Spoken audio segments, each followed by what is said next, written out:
Hello everyone, in this video we will learn how to convert PDF to Excel free online without email. So let's start. This is my PDF. You can see here the purchase data with the 4 pages. So these are the full data. Okay, this PDF I'm going to convert to Excel free online without email login. Okay, so I just open here my Google Chrome. So I just open here and search here the I love PDF. Okay, then open here the first link, then here the option PDF to Excel, select the PDF file.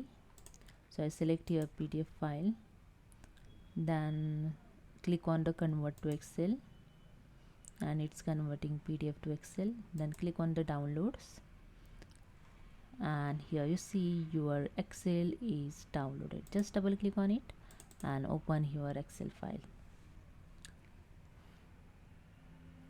And that's it. Here you see the full data of PDF convert to Excel. Okay, so that's it. This is a way you can convert PDF to Excel free online without email login. So hope you understood. If you like this video, please subscribe. Thank you so much.